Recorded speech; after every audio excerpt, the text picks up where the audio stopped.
కార్తీక్ కోసం ఇంట్లో కంగారు పడుతూ ఎదురు చూస్తూ ఉంటుంది కాంచన. కొడుకు కోసం చూస్తూ చిరాకు పడుతూ మనసులోనే ఎన్నిసార్లు చెప్పినా వీళ్ళింతే. ఈరోజు మీ పెళ్లి రోజు ఇంటి పట్టునే ఉండండిరా అన్నాను.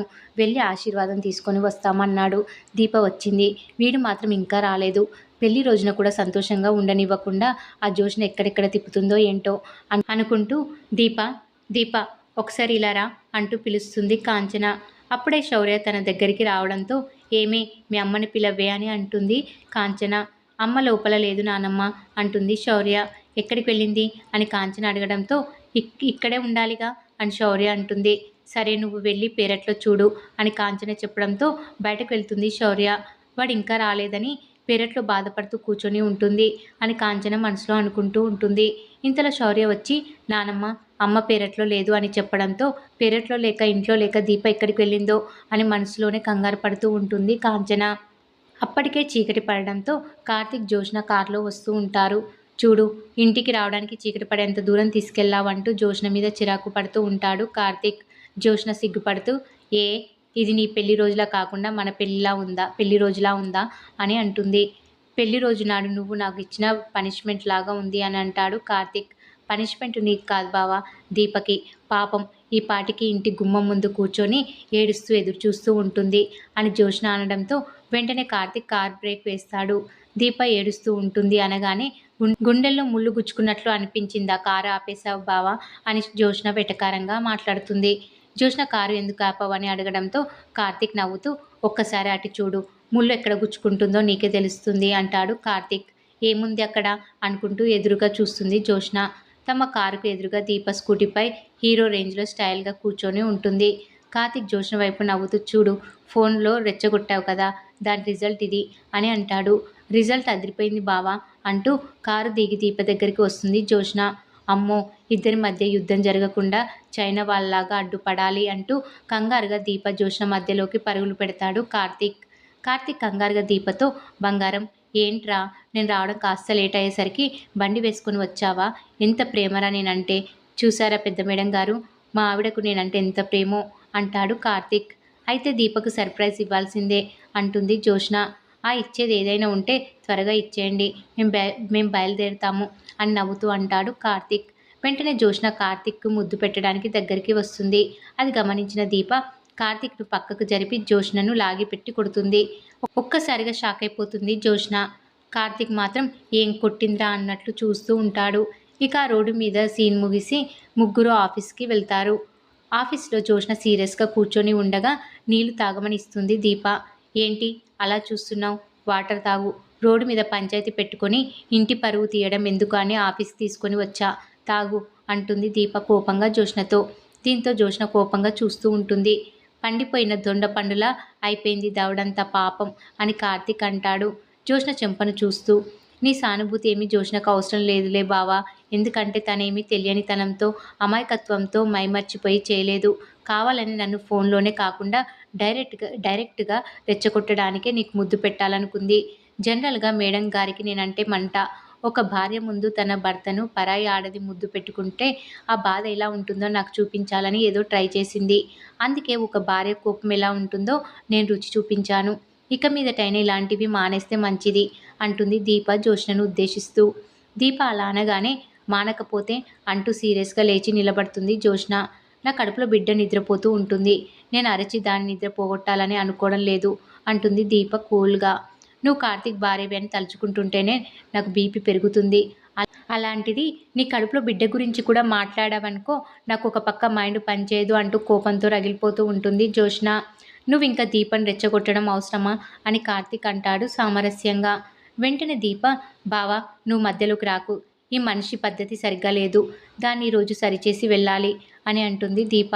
నువ్వు సరిచేసి వెళ్ళడానికి ఇదేం వంటగది కాదు, నీ చేతులతో నువ్వు నాశనం చేసిన నా జీవితం అని అరుస్తుంది జోష్న. దేవుడు మనకి ఇవ్వని దాని గురించి ఆలోచించకుండా ఇచ్చిన దాని గురించి సంతోషపడితే అందరి జీవితాలు సంతోషంగా ఉంటాయి అని అంటుంది దీప. ఏమిచ్చాడు నాకు దేవుడు అని జోష్న అడుగుతుంది.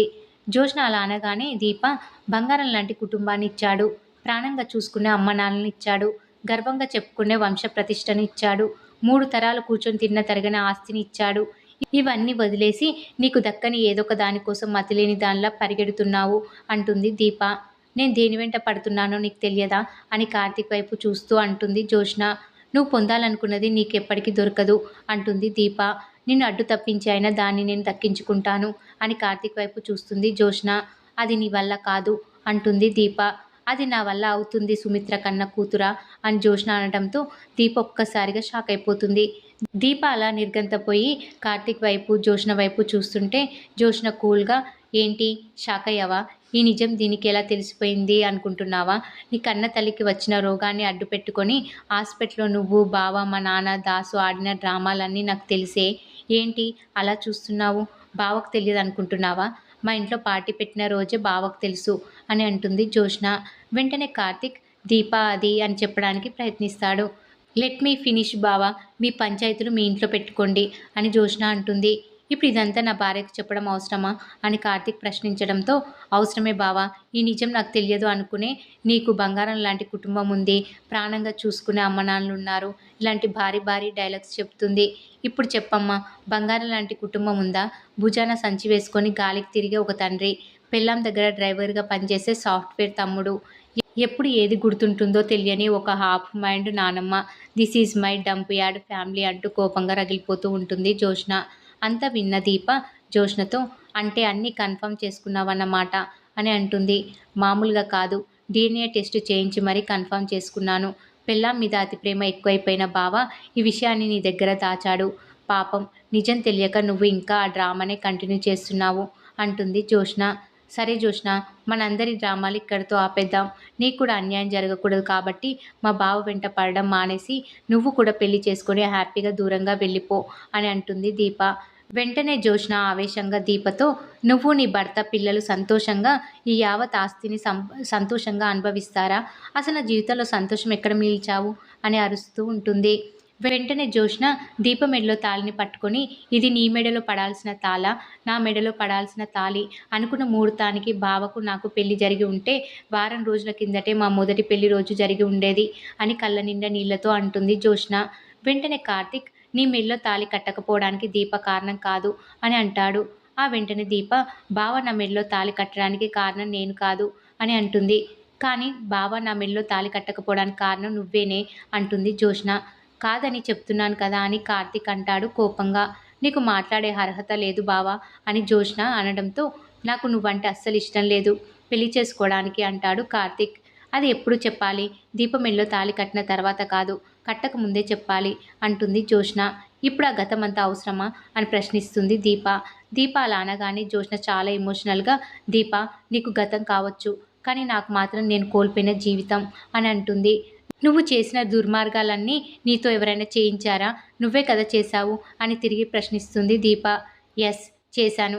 సగం తప్పులు భావన నా సొంతం చేసుకోవాలని చేస్తే, మిగతా తప్పులు నా పుట్టుక గురించి నిజాలు బయటపడకుండా ఉండడం కోసం చేశాను అని బాధపడుతూ ఉంటుంది జ్యోష్న. మరి నీ గురించి, నీలాంటి దాని గురించి నేను ఎందుకు ఆలోచించాలి అని క్వశ్చన్ చేస్తాడు కార్తీక్. ఈ గొడవలన్నీ మొదలైందే నీ వల్ల బావా, మొత్తం తగలబెట్టిందంతా మీ ఆయన్ని, మిగిలిందేమైనా ఉంటే నువ్వు తగలబెట్టావు అంటుంది జ్యోష్న కోపంగా దీపతో. వెంటనే జ్యోష్నతో దీప, మన ఇద్దరి జీవితాలు చూసుకుంటే మొత్తం అన్యాయం జరిగింది నాకు, అమ్మ నాన్నలకు దూరమైంది నేను అంటుంది దీప. వెంటనే జ్యోష్న బాధగా, దానికి నాకు ఏంటి సంబంధం? ఒక మనిషి కోరిక, మరో మనిషి ప్రతీకారం మనిద్దరికి 2 కొత్త జీవితాలను ఇచ్చాయి అంటుంది జ్యోష్న. ఎవరా ఇద్దరు అని తిరిగి ప్రశ్నిస్తుంది దీప. కాంచనత్త వాళ్ళ అన్నయ్య కోరిన కోరికే నీ కన్న తల్లి కడుపులో నీకు ఊపిరి పోసింది. మా నాన్నమ్మ ప్రతీకారమే నన్ను నీ స్థానంలోకి తీసుకొచ్చింది. నేనేమైనా నీ స్థానం అడిగానా? కన్న తల్లి పొత్తిళ్లలో బిడ్డను దూరం చేసి మరో మనిషిని తల్లిని చేశారు. మా నాన్నమ్మ చంపాలనుకున్న నువ్వెంత అమాయకంగా ఉన్నావో ఆ రోజు నేను అంత అమాయకంగా ఉన్నాను. మనకు తెలియకుండానే మన తలరాతలు మారిపోయాయి. జ్యోష్న మాట్లాడుతూనే ఉంది. దీప, నువ్వెలా నీ కన్నతల్లిని దూరమయ్యావో నేను అలాగే నా కన్నతల్లిని దూరమయ్యాను. అన్యాయం ఇద్దరికి జరిగినట్లే కదా. నీకు నీ కన్నతల్లి మీద ప్రేమ ఉన్నట్లు నాకు నా కన్నతల్లి మీద ప్రేమ ఉండదా? మీ అమ్మ నీ చిన్నప్పుడే చనిపోయింది కదా అని నువ్వు అడగొచ్చు. నేను తనతో ఉంటే తను బతికి ఉండేదేమో. మా గ్రాని చేసిన అన్యాయంతో బెంగతోనే నా కన్న తల్లి చనిపోయిందేమో. ఇప్పుడు నువ్వు దీన్ని నీ యాంగిల్లో ఆలోచించు దీప. నీ స్థానంలో నేనుండాలని, నేను చనిపోయానని మా అమ్మతో చెప్పి నన్ను మీ అమ్మకు కూతుర్ని చేశారు. పుట్టగానే కూతురు చచ్చిపోయింది అంటే ఆ తల్లి ఎంత కుంగిపోయి ఉంటుంది. మా నాన్న దాసు కూడా మా అమ్మతో ఈ నిజం చెప్పలేదంట. అంటే మా నాన్నమ్మ, గ్రాని ఎంత పాపం చేశారో ఒక్కసారి ఆలోచించు. ఇప్పుడు నువ్వు కావాలంటే నీ తల్లి దగ్గరికి వెళ్ళిపోవచ్చు. కానీ నా కన్న తల్లే లేదు. చచ్చిపోయింది. చంపేశారు. నేను పుట్టినప్పుడు నువ్వు కూడా పుట్టకపోయి ఉంటే నా జీవితం మరోలా ఉండేది కదా అంటూ బాధపడుతుంది జ్యోత్స్న. జ్యోత్స్న కన్నీళ్లు పెట్టుకుంటూ మాట్లాడుతూ ఉంటే దీప, కార్తీకులు కూడా మౌనంగానే వింటూ ఉంటారు. జ్యోత్స్న ఆవేదంగా కన్నీళ్లతో మాట్లాడుతూనే ఉంటుంది. దీప, జరిగిన దానిలో మన ఇద్దరి తప్పు లేదు. నేను ఎదిగేటప్పుడు ఈ మనిషిని పేరుతో పరిచయం చేయలేదు, వరుసతో పరిచయం చేశారు. ఈవిడ మీ మమ్మీ, ఈయన మీ డాడీ, ఈయన మీ తాత, ఈడ మీ అత్త, వీడు నీ మొగుడు అని పరిచయం చేశారు. ఆ మాటకు అర్థం తెలియని నేను ఊహ తెలిసిన తర్వాత మా గ్రానీని అడిగాను, మొగుడంటే ఏంటని. మీ మమ్మీ మీ డాడీ ఎలాగో నువ్వు మీ బావ అలాగే. నీకు వాడే హీరో, వాడికి నువ్వే హీరోయిని అని చెప్పింది. అప్పటి నుంచి బావే నా ప్రపంచం. మరో కల కనడానికి కూడా నా కళ్ళు ఒప్పుకోలేదు. ఈ రోజంటే మాట్లాడుతున్నాడు కానీ ఈ పెద్ద మనిషి, మరదలా నువ్వంటే నాకు ఇష్టం లేదు, నేను నిన్ను పెళ్లి చేసుకోలేను అని ఏ రోజైనా చెప్పాడా? చెప్పలేదు. చెప్పలేదంటే నేను బావ మీద ఆశలు పెట్టుకుంటానా లేదా? ఒక ఆడదానిలా ఆలోచించు దీప అని జ్యోత్స్న ఇంకా మాట్లాడుతూనే ఉంటుంది. అనుకోకుండానే కుటుంబాల మధ్య కాశీ పెళ్లితో గొడవలు మొదలయ్యాయి. దానికి కారణం కూడా నువ్వే. మా పెళ్లితో 2 కుటుంబాల మధ్య గొడవలు తగ్గిపోతాయని తాళి కూడా తీసుకెళ్ళాను. అదే తాళి బావ నీ మెల్లో కట్టాడు. ఇప్పుడు మా బావ అంటే నీకెంత ఇష్టమో అప్పుడు నాకు అంతే ఇష్టం ఉంటుంది కదా. ఇంత ఇష్టమైన మనిషి, నాకు సొంతం అనుకున్న మనిషి నీకు సొంతమైతే కోపం రాదా? నీకు బాగా ఇష్టమైన వాళ్ళు దూరం అయితే నువ్వెలా బాధపడతావో నేను అలాగే బాధపడతా దీప. బావ దూరం అయిపోయాడు.